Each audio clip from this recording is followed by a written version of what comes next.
Terre Haute actually with Max at CPE that Edward Jones put on. So this last week. Okay, first, any guests? See one. I think it's just our guest speakers. That's it. Okay, let's go on to Happy Bucks then. Who's happy? Anybody happy? Okay. I got 5 happy bucks today. 4 of them were going to be because last weekend I had my first cornhole fundraiser at the 4-H Fairgrounds, and for the veteran band replacement fund, we raised $4,000.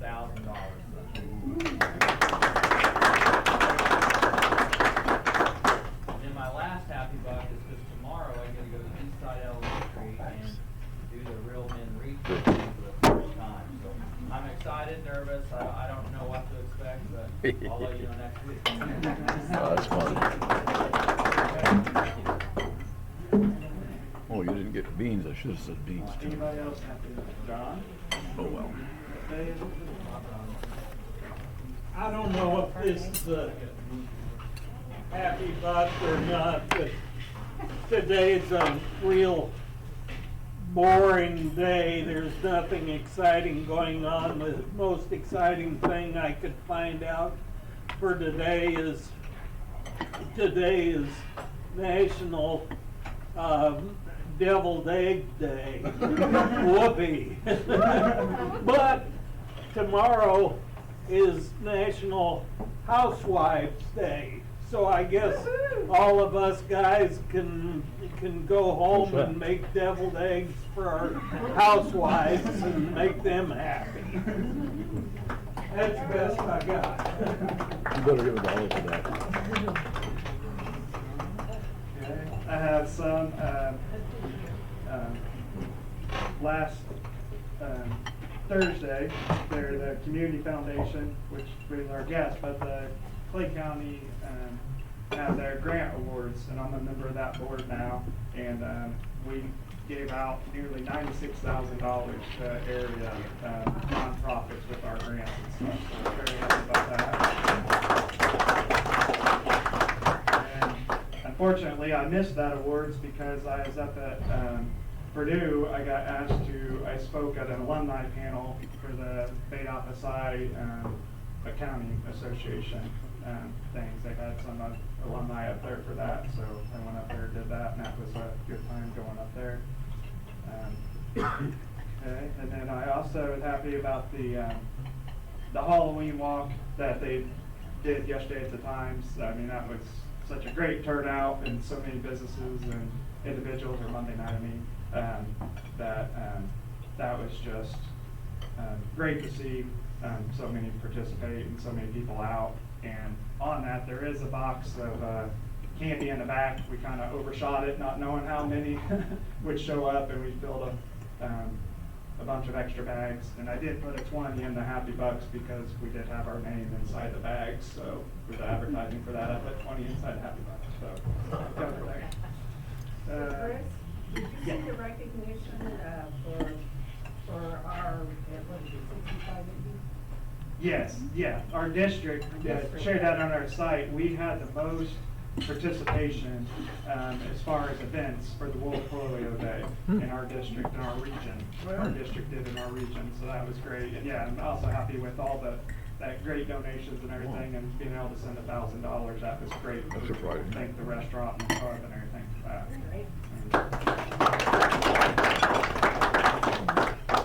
Bloomington blow this out. And then a couple quick announcements.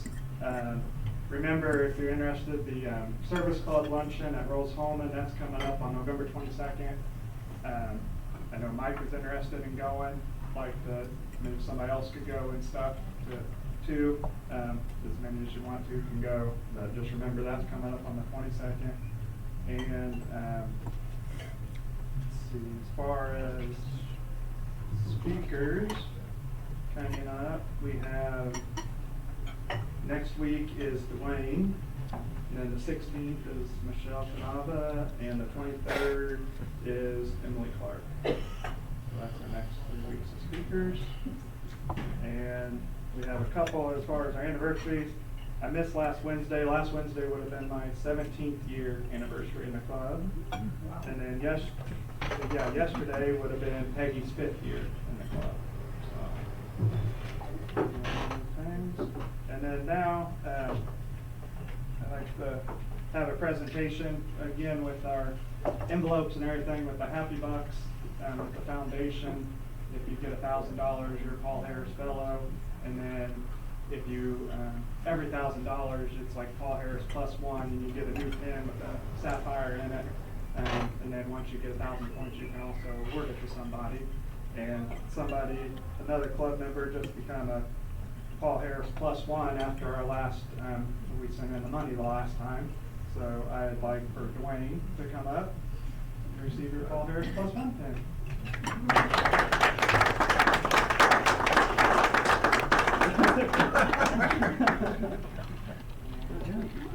Somebody grab a picture real quick. You need to start getting it on Facebook.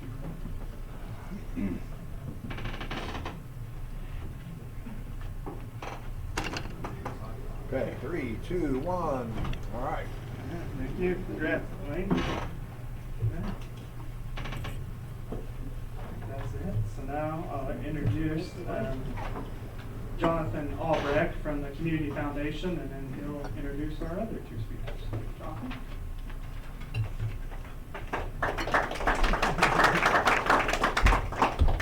Hello everyone, I'm Jonathan Albrecht. I'm the Community Engagement Officer for Clay County with Wabash Valley Community Foundation. And today we will be talking about our Gift 7 implementation grant that we've been proposing and going through right now. We're in the middle of. So Gift 7, the GIFT stands for Giving Indiana Funds for Tomorrow. It comes from Lilly Endowment. Excuse me, Lilly Endowment. The endowment awarded grants to help community foundations in their efforts to provide leadership for local efforts to address high priority challenges and opportunities in their communities. At the beginning of the Gift 7 process, the Clay County Task Force was created, comprised of 10 people consisting of nonprofit employees, government officials, educators, large employers, but most importantly, it was comprised of people who hold a genuine passion for the well-being of the numerous rural communities that make up Clay County as a whole and want the county to thrive. Through a series of community conversations held throughout the county from September to November of 2019, the #1 priority that emerged was the quality of life placemaking. Talented people are mobile and they can choose where they want to live. In order to be successful, communities must focus on their assets and develop genuine places through quality of life placemaking investments. So this led us to two strategies. Strategy 1 is the implementation of a series of county-wide institutes administered by Rural Community Solutions, and these institutes are designed to build leaders and teach engagement skills necessary to enhance the likelihood that a quality of life placemaking initiative is successful. Strategy 2 involves marketing the assets of Clay County that they already possess to promote its quality of life initiative. This marketing would be developed in partnership with the Clay County Chamber to fulfill their mission to serve as a resource for business, citizens, and visitors while promoting and fostering economic growth and improving the quality of life in Clay County. Throughout the community conversations, it became apparent that the county was separated into silos that must be addressed through relationship building. Another specific comment at a conversation was better communication is needed throughout the county. This sentiment was echoed throughout the other conversations, and this concern and the need to communicate that Clay County is a great place to live is why our Clay County Task Force chose to pursue a series of training programs over 3 years offered by Frank and Kim Swellers of Rural Community Solutions. So now Frank and Kim will come up here and talk about those programs.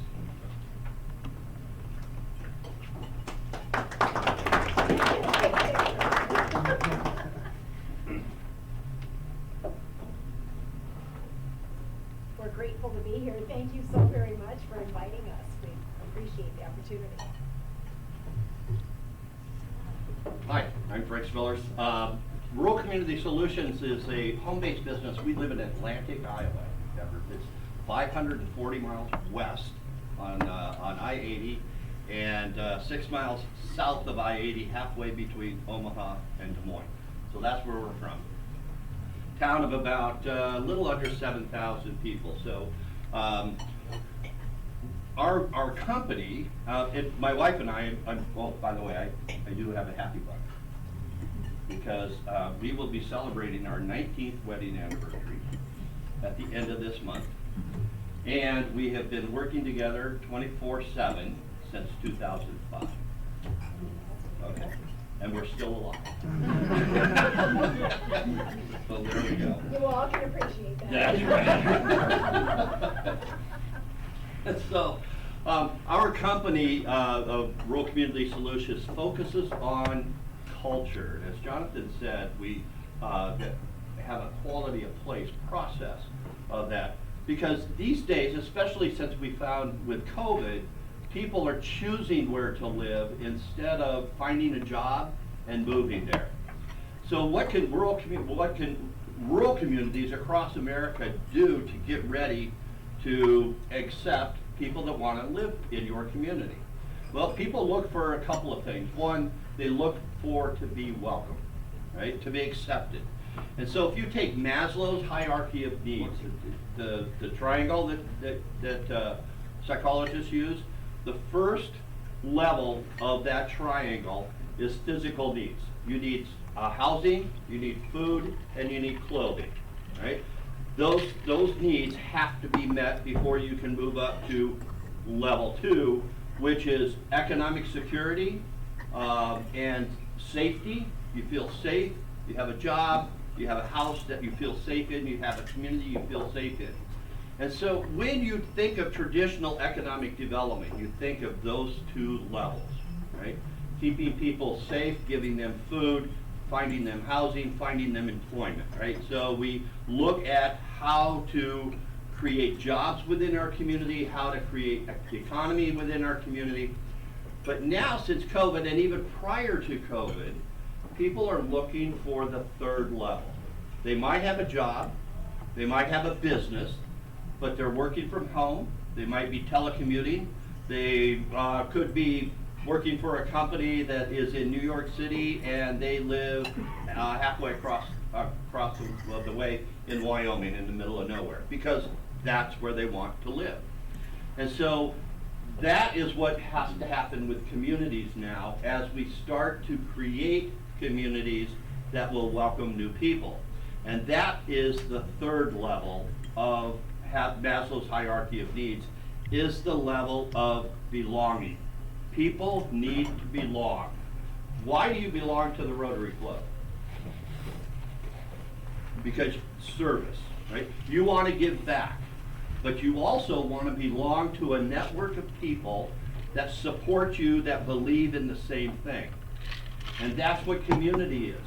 Because 140 years ago, somebody jumped off a wagon coming across this prairie. They jumped off the wagon and planted the flag and said, "This is where I'm going to start my community." It was out in the middle of nowhere, and you couldn't see any fences, there weren't any trees, it was just prairie grass.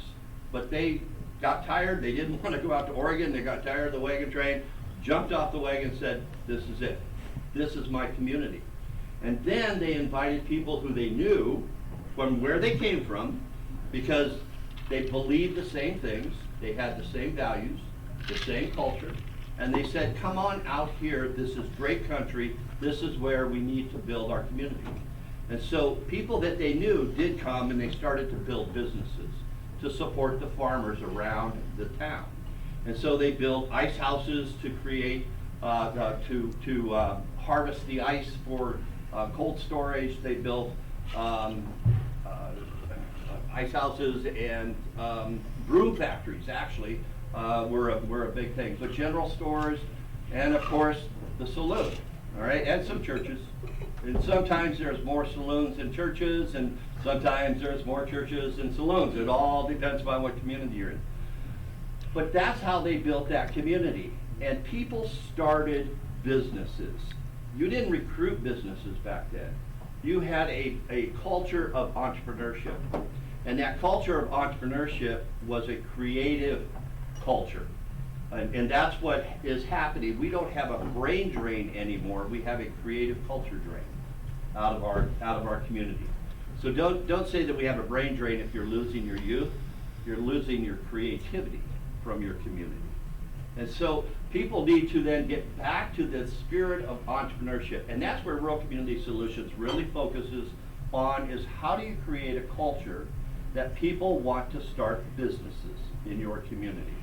It's not a recruiting type of thing, because when you recruit a company to your community, you will spend a lot of money just trying, no guarantee you're gonna get it, just trying to get the company. Iowa just spent about $384 million in giveaways to have Apple come to one of their communities, and these are just state dollars. The community gave them about another $150 million in tax breaks and giveaways to create 50 jobs. $384 million to create 50 jobs for a server farm, right? And so you can cut the ribbon and say, yes, we got Apple, we got Facebook, we've got Microsoft, we got Google, we have all of those in Iowa, but they're server farms. They don't create a lot of jobs, they do create a lot of property tax. And so that is, if you're in the game, that's what you have to play. Did you follow the recruitment activities of Amazon lately? Like last year, where you had 4 or 5 large cities competing for the next Amazon. They were up in the hundreds and hundreds of millions of dollars to get that located within their community. So if you are going to commute or recruit your communities or recruit businesses to communities to create jobs, that's the type of game you've got to play. You've got to build that war chest. So when we work with rural communities, we say, okay, how can we still create the jobs, still create the economy, but not have to have that huge war chest? And that is through entrepreneurship. How many of you have heard of Cabela's?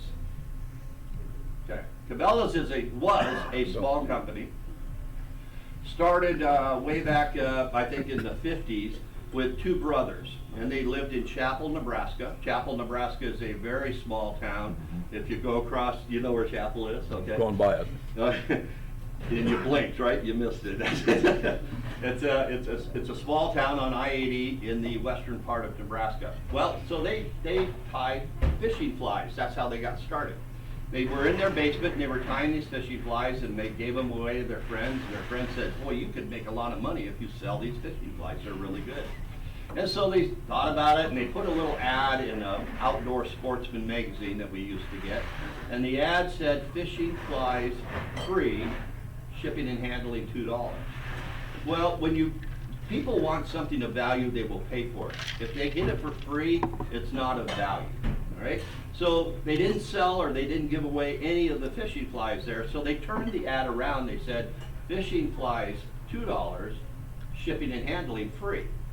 And the rest is history. That's how they got started. And so they outgrew their basement and moved up to the kitchen table. They outgrew the kitchen table, they moved out to the garage. They outgrew the garage, they went to their city fathers, and they said, their city council, right? And they said, we have outgrown our garage, we need a building downtown, can you help us get a building? And the city council, city fathers said, well, nobody helped me get into business, why should we help you? And so it was in the newspaper that in the city council notes, and so some people from Sidney, Nebraska, which is 26 miles to the west of Chapel, got a hold of that, and they came over, one guy came over and said to the Cabela brothers, well, hey, we've got some buildings in Sidney we'd love to show you. Would you like to come over and see them? They said, yes, we need a building, we'll come to Sidney. The rest is history. It's because they didn't locate in Chapel, Nebraska, because Chapel, Nebraska, their hometown, would not help them, would not support their entrepreneurship endeavor. All right? So they didn't have the support system, but somebody else got it. So they actually recruited people to a home-based business to Sidney, and then if you go by Sidney exit right now, you see their world headquarters, which hopefully they could start filling back up, because Sidney was bought by Bass Pro about 3 or 4 years ago, something like that, and then Bass Pro moved their headquarters down to Kansas, I believe it is, or Oklahoma, wherever they're located. But one of the things that Sydney didn't do is keep the creativity going, because they kind of rested on their laurels. They didn't keep that entrepreneurship spirit going, and so they did lose it. And so, but they're getting back to their entrepreneurial roots, because a lot of the Cabela employees stayed in Sydney, didn't move with Bass Pro, and a lot of those employees are now starting their own business, and they have that economy there. So where are your jobs? Where are your jobs created? And so we look at communities, and across this country, 99% of your new jobs, 99% of your new jobs created within your community are from your existing businesses and new business startups. Only 1% of new jobs created in the country are from business recruitment activities. Right? So we start to build the foundation of how do you support entrepreneurship, and how do you create a quality of place that people want to start a business within the community. And that is, we start with leadership. So one of our institutes that we start with in Clay County is our Leadership Institute. Leadership Institute that is not how do we run a meeting, or how do we do a project. It's a Leadership Institute that teaches collaborative leadership of how people work together. So we're more interested in how people's personality is, how do you match up with that personality, what are their passions, what's their purpose, creating that vision for the future you wish to create, and moving down there as the basis of how things get together is leadership. Nothing happens without leadership. The second level that we look at is engagement, how people talk to each other, okay? It's the words that you use, the attitude, how are you doing, how do you create space for people to come in and talk about wicked issues, those issues that are so hard to talk about in a community that you sweep them under the rug and you never talk with them again. But they're there, they're festering, and they are part of your culture, and if they're not taken care of, then they're going to cost you in the long run of moving forward. Right? And if I have time, I've got a story about that, but I'll bear with me here. And the third institute that we were doing in Clay County is called Community Builders. You probably have seen something in the paper about that. We just finished Community Builders a couple of weeks ago. But Community Builders is about creating an environment where your communities across the county get along.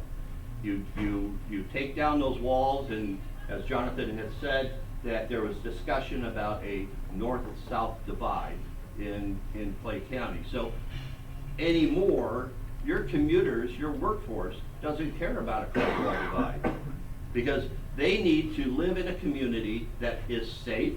They need to live in a community that helps them support their families, but they also need that job, which they might commute up to here, and you need to keep all those communities viable in order to keep your workforce. So that is your economy. It's a regional economy anymore. And that's why you have to look at across county borders, you have to look across community lines, and just look at your economic region as a whole community. Right? So that's Community Builders. And we get teams of individuals from every community, and then every month we visit another community. And there's a tour.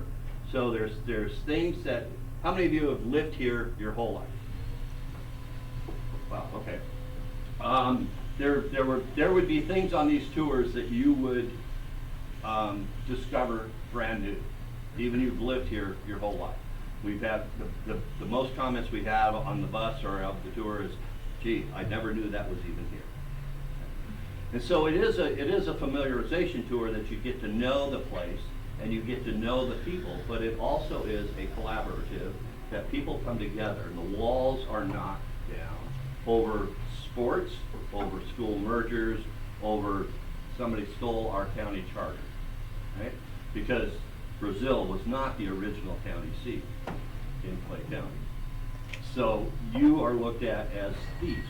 No, I'm just kidding.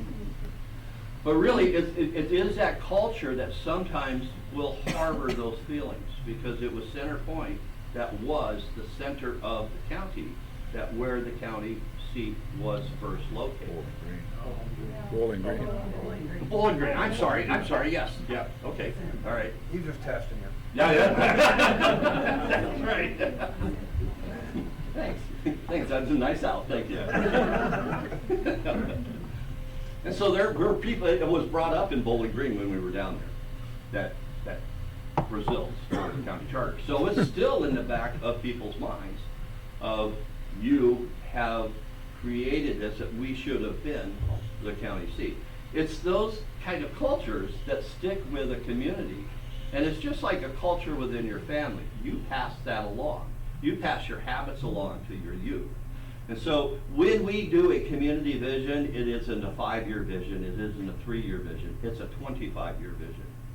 Because every decision that this club makes, as the board, and you're doing board policy here, every decision that you make about this, about where you're going and how the club is going to grow, you should ask yourself this question: how will this decision affect kids? Because you aren't creating the environment for yourself. You're creating the environment where kids are growing up in the community, and they will become the leaders that they take over. So that's really creating quality of place. Quality of place is creating that environment where people can live, work, and play, and have a great life and do what they want to do. Have a passion, create their own vision, and they have a community behind them that supports them. So that's really what the Gift 7 grant program was, and I had the mission of that. But the mission of the Gift 7 grant was the Lilly Endowment wanted the foundations to look at their communities that they serve as a leader at the table rather than a piggy bank funding projects. So how can the foundation then help with sustaining and giving sustainable funding to projects that will last and create something in your community rather than just a playground? So that's why the Gift 7 grant was given to a lot of those. And we were supposed to be here in 2019 and 2020. Well, there was a little event that took place that we couldn't get right down here on that. So we did start in the end of 2021. We've had 2 leadership classes, and we've had 1 community builder. So we will start community builders next year in March or April. So watch out. If you'd love to tour your county, if you want to get to know your county, have a lot of fun, get to know other people within the communities, it's a lot of fun to do that. Create a community team, and you can do that. It is a time commitment because it's about 3 or 4 hours on a certain day during the month, but it is a lot of fun, and you will learn a lot about your community and about economic development. So with that, did I miss anything? No? Okay, so with that's what we're doing in Clay County. We're here for another 2 years. And we have been doing some work in Sullivan County also, and hopefully we'll be back there. But right now we're kind of in a lull until February. So Merry Christmas. But thank you. And does anyone have any questions? Love to answer some questions. Wow. So yeah, go ahead. When's the next event or class?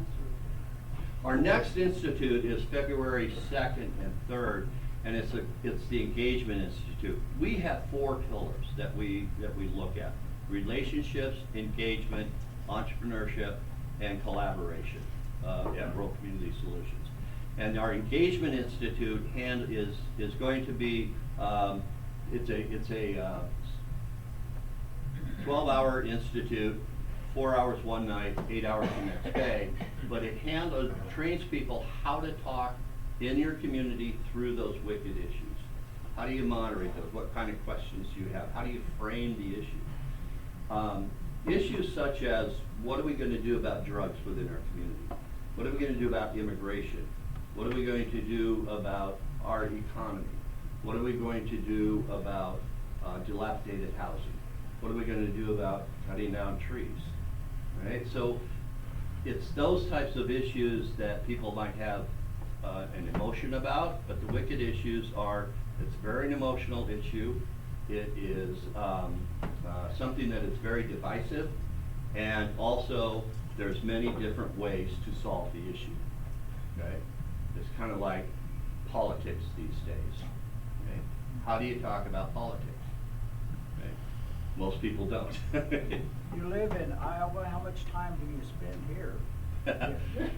Yeah, well, How long have we been here? how long have we been here? Yeah.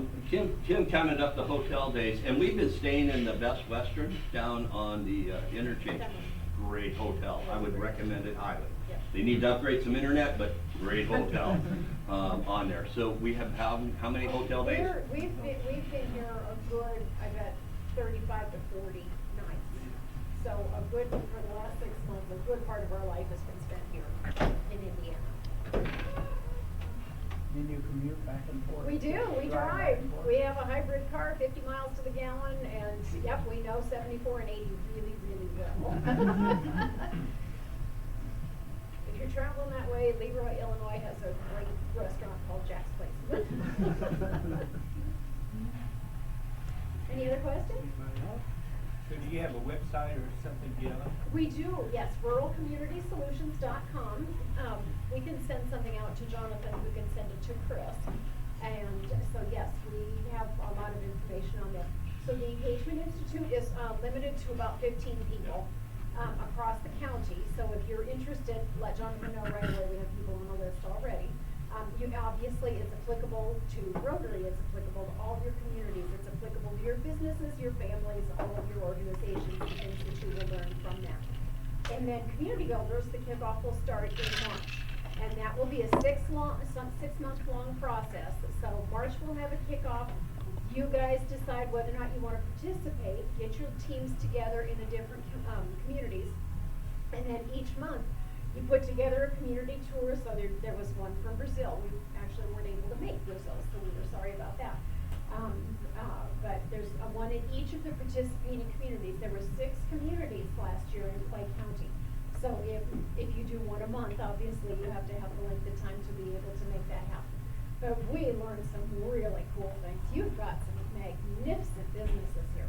Absolutely phenomenal. So we've had a really great time learning about Clay County. So well done for all of the places that you have here. So that's about a 6-month commitment, and we'll do that again in 2024 for the last time. Did I answer the question? So yeah, Jonathan is your point man for anything that you want to do related to Community Builders and to the Engagement Institute. So if you have people within your shop that leadership issues, or you want them to start getting involved in the community, give them some time off. Let them discover what is out there and what community development is, because then you make better citizens of them, and then they get involved in the community. But it's going to take it takes some employer coordination and cooperation, but doing that, you will make a better employee out of it. Well, and community-wise, the biggest thing I think that people take away is community pride. So if that is something that needs to be, built up again in the area, that would be a real big reason for participating in Community Builders. And so you really find out, oh my gosh, I had no idea that we had all these cool things here and all these wonderful people. And so that is probably the first thing that people talk about that they have learned is, wow, I had no idea. We had so many businesses and we served so many people. And when you talk well of your community, not only do the people living there feel better about the community, but then whoever comes by who are visitors like us, then you're able to say, oh my gosh, it's fabulous here. And so some of the people that we'd love to have be in Community Builders in our Engagement Institute are your folks who work in your convenience stores, who are your baristas, your waiters, your waitresses. They're the people that people like us see and say, what's it like to live here? And you hope that they say, it's fabulous. I wish you could live here. So that's, yeah, you guys are all grinning over there because you know that's probably. Well, we gonna read be Brazil response. chatter too much. Yeah, but that's the thing, the people who are on the front lines, who see visitors, you hope that they speak well of your area, because that's gonna give an impression on whether or not businesses want to locate or families want to live there. So, Talk to Jonathan. very lastly, I know we're running short on time, but for the Builders Institute this year, we were in Poland and Bowling Green, kind of did theirs together. And then we did Centerpoint, Corey, Staunton, Brazil, and Clay City. And each group created a business directory. And Clay Cities was over 100 businesses. So they did Facebook businesses, home-based businesses, those that don't have a storefront. We want those businesses in that directory as well. So we're holding that directory from all 6 of them. We'll edit it, we'll add them if businesses pop up. If they close, we'll edit that every year. And we've shared it with the chamber, so hopefully that'll get in the Clay County directory next year. So that's just another aspect of the Builders Institute, was the business directory. And I think it shocked everybody that Clay City had over 100 businesses. So that's the Where last do you thing. get the directories? Where do we get them? I mean, where do we get them? Oh, I can send them out. I've just held it in an Excel sheet Okay. at work, so I've sent it out to the chamber, and I'd be more than happy to send it to anyone else. Okay. So hopefully the Brazil Chamber will put it together in their annual directory that they put. They'll make the county one, hopefully. Thanks for having us. Yes, Appreciate thank it. you very much. Staying up here, I'll have a little token of our appreciation, whichever ones, or if we can switch it out. One is a little hourglass timer with our 4-way test on it, and also a Rotary pen, just kind of as appreciation of being our guest speakers. Thank you. Thank you very much. And get a little- everyone come. Sure. Oh. Podium space here is the best for group pictures sometimes. Thanks. Very much. Thank you.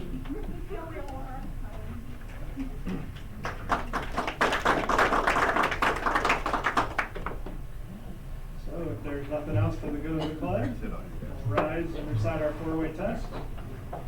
For the things we think, say, or do.